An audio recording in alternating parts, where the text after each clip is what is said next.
Like, share, subscribe and click on the bell icon to never miss an update from Epic. एक ऐसे academician जिनको भारत के दूसरे राष्ट्रपति एस राधाकृष्णन ने भी अपना गुरु माना। उन्होंने भारत को हायर एजुकेशन में सेल्फ सफिशिएंट बनाने के लिए क्या योगदान दिए, आइए देखते हैं।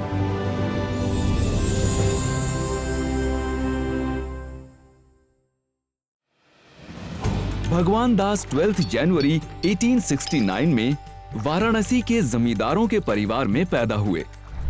उस जमाने में जब लोगों का रुझान इंग्लिश पढ़ने की तरफ ज्यादा होता था, तब भगवान दास जी ने इंग्लिश के साथ साथ हिंदी, अरबिक, उर्दू, संस्कृत और पर्शियन जैसी भाषाएं पढ़ी, जिसने उन्हें भारत की संस्कृति से जोड़े रखा। पढ़ाई में भी उनका दिमाग बहुत तेज था और उन्होंने 12 साल की उम्र में हाई स्कूल, 16 साल में बीए और 18 साल में एमए पास कर ली। भाषाओं और फिलॉसफी जैसे सब्जेक्ट्स में भगवान दास जी की रुचि देखने के बावजूद उनके पिता ने उन्हें सरकारी नौकरी करने को कहा। आज के कई नौजवानों की तरह उन्हें भी अपना राइटिंग का पैशन छोड़ना पड़ा और 1890 में वो तहसीलदार के पद पर नियुक्त हुए। पर उन्होंने वहां भी सिंसियरली काम किया और 1894 में भगवान दास जी को डेप्यूटी कलेक्टर के पद पर प्रमोट किया गया। इसी दौरान भगवान दास जी ने एनी बेसेंट को स्पीच देते हुए सुना, जहां उनका परिचय थियोसफी से हुआ। थियोसफी शब्द थियो और सोफिया को मिलाकर बना है, जिसमें थियो का मतलब होता है गॉड और सोफिया का मतलब होता है विजडम, और दोनों मिलकर थियोसफी का मतलब बनाते हैं डिवाइन विजडम। भगवान दास जी इससे बहुत प्रभावित हुए और उन्होंने थियोसॉफिकल सोसाइटी ज्वाइन कर ली। फिर अपने पिता के देहांत के बाद 1898 में उन्होंने अपनी सरकारी नौकरी छोड़ने का फैसला किया।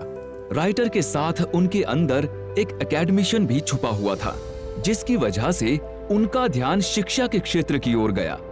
वो वेस्टर्न और ईस्टर्न एजुकेशन के गैप को कम करना चाहते थे। भगवान दास जी को ग्रास रूट लेवल पर बच्चों के साथ काम करना था, इसीलिए वो सेंट्रल हिंदू कॉलेज से ऑनररी सेक्रेटरी के रूप में जुड़ गए। संस्कृत और हिंदी भाषा से उनको खासा लगाव था, जिनको बढ़ावा देने के लिए उन्होंने अपने कार्यकाल में कई एकेडमिक आर्टिकल्स लिखे।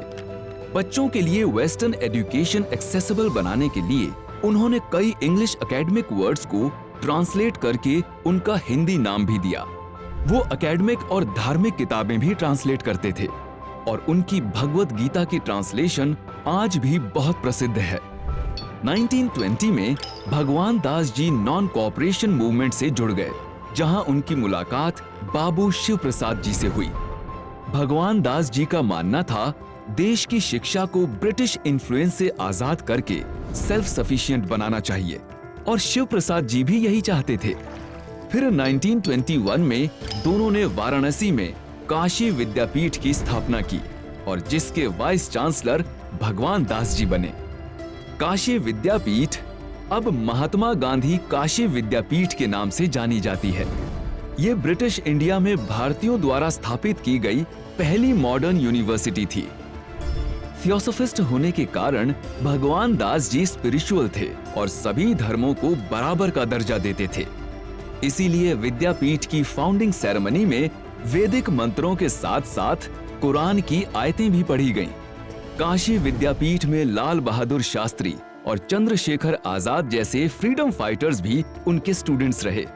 इस विद्यापीठ ने स्वतंत्रता सेनानियों की छावनी का काम भी किया, जहां आजादी की लड़ाई की कई योजनाएं बनी।